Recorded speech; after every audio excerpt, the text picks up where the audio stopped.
Salam sejahtera, terima kasih karena bersama dengan saya di Nazilin Unity Channel. Sekali lagi, Zahid membuat pendedahan paling mengejutkan politik di Malaysia. Zahid mengakui bahawa beliau tidak mahu pisang berbuah dua kali. Rupanya ada hasut keluar. Pengerusi Barisan Nasional BN, Datuk Seri Ahmad Zaid Abidi mendedahkan ada pihak cuba membuat keluar parti itu daripada kerajaan perpaduan. Timbalan Perdana Menteri turut mengakui terdapat beberapa pertemuan dengan pemimpin pembangkang bagi menggerakkan perkara itu termasuk dengan Ahli Parlimen Arau Datuk Seri Shahidan Kasim. Dalam masa sama katanya, hal tersebut telah diberitahu kepada Perdana Menteri Datuk Seri Anwar Ibrahim supaya mengambil langkah berjaga-jaga. Rahsia kalau saya berkongsi dengan umum bukan lagi menjadi satu rahsia. Jadi biarlah saya berbincang dengan pemimpin tertentu sahaja, kata Zahid Abidi. Saya juga sudah memaklumkan secara terperinci kepada Perdana Menteri Anwar Ibrahim supaya kita berjaga-jaga agar pisang tidak berbuah dua kali. Dan bukan hanya Sahidan yang bertemu saya dan bercakap mengenai perkara sama, kata Zahid lagi. Ahmad Zaid Abidi yang juga ahli Parlimen Bagan Datuk berkata, demikian dalam sidang media selepas merasmikan Konvensyen Barisan Nasional Selangor hari ini. Beliau menjawab soalan pemberita mengenai tindakan Shahidan Kasim yang secara terbuka mempelawa Barisan Nasional untuk menyertai Perikatan Nasional PN. Terdahulu, wujud usaha menarik Barisan Nasional keluar daripada kerajaan perpaduan dan membentuk kerajaan baharu. Sebelum ini, Zahid menegaskan tindakan itu sebagai usaha pembangkang untuk mahu kembali menguasai Putrajaya.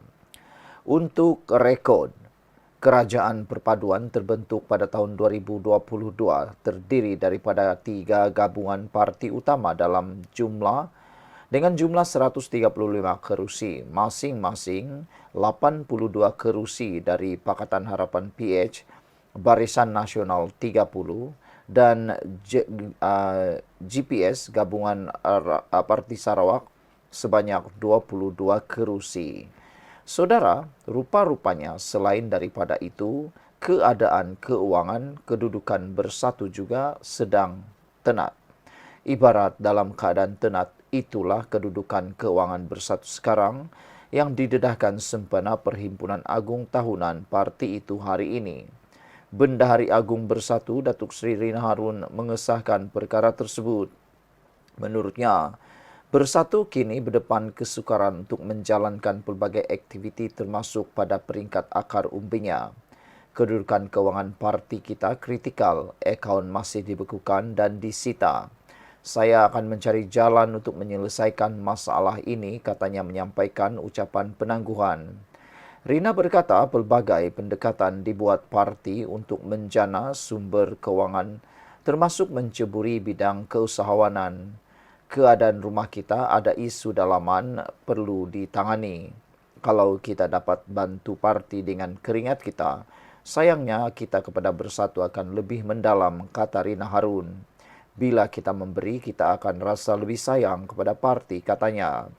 Saya juga mahu gerakan bendahari peringkat negeri dan bahagian supaya dapat jana pendapatan dan ekonomi sekurang-kurangnya untuk bahagian boleh bergerak sendiri, kata Rina Harun lagi.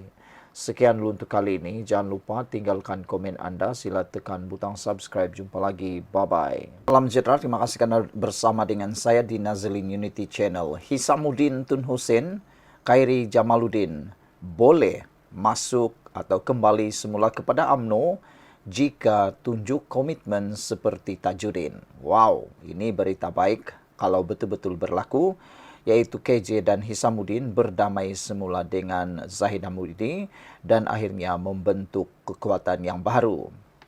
Kemasukan semula bekas pemimpin UMNO seperti Datuk Seri Hisamuddin Hussein dan Khairi Jamaluddin KJ yang dikenakan tindakan sebelum ini mungkin boleh dipertimbangkan sekiranya mereka menunjukkan komitmen seperti bekas ahli Parlimen Pasir Salak Datuk Seri Tajuddin Abdul Rahman.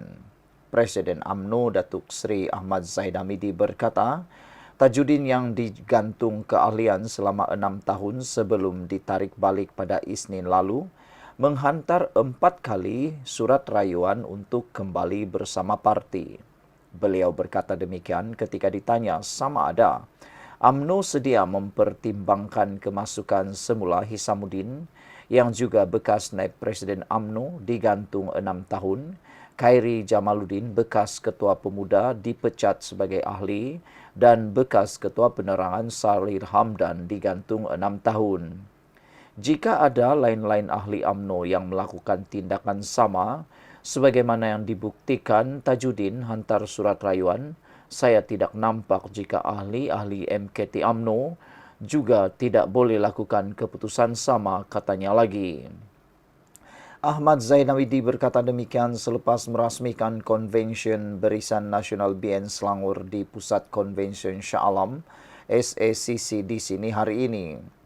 Yang turut hadir Menteri Besar Merangkap Pengerusi Pakatan Harapan PH Selangor, Datuk Seri Aminuddin Syari dan Pengerusi BN Selangor, Datuk Megat Zulkarnain Omardin. Ahmad Zaid yang juga pengerusi Barisan Nasional berkata, Tajudin juga menunjukkan komitmen dan sokongannya ketika pilihan raya kecil PRK Nenggiri dan mahkota selain turut menghadiri Perhimpunan Agung UMNO PAU baru-baru ini. Beliau telah datang memperlihatkan dukungan sewaktu PRK di Dewan Undangan Negeri Dun Nenggiri, Kelantan dan Dewan Undangan Negeri Mahkota Johor. Beliau juga hadir dalam PAU lalu dan saya tidak nampak kenapa Majlis Tertinggi MKT UMNO tidak bersetuju dengan rayuan beliau, katanya lagi. Setiausaha Agung UMNO Datuk Dr. Ashraf Wajdi Dusuki sebelum ini dilaporkan berkata keputusan menarik balik hukuman penggantungan ke atas Tajudin diputuskan dalam mesyuarat MKT Parti. Saudara-saudara sekalian, ini adalah satu lagi perkara yang paling mengejutkan kita semula. Apabila Tajudin komitmen sertai UMNO semula 4 kali hantar surat rayuan kata Zahid Hamidi sehingga beliau menyebabkan diterima semula. Dalam satu juga pengakuan, Zaid juga mengatakan duit bukan segala-galanya, jentera BN perlu contohi PKR dan amanah. Itu adalah perkara yang paling menggembirakan kita. UMNO telah pun menarik balik penggantungan Tajudin berkuat kuasa beberapa hari yang lepas dan Zahid juga mendedahkan wujud usaha keluarkan BN dari Kerajaan Perpaduan. Apa komen anda kalau KJ dan Hisamuddin kembali semula kepada UMNO? Jangan lupa tinggalkan komen anda.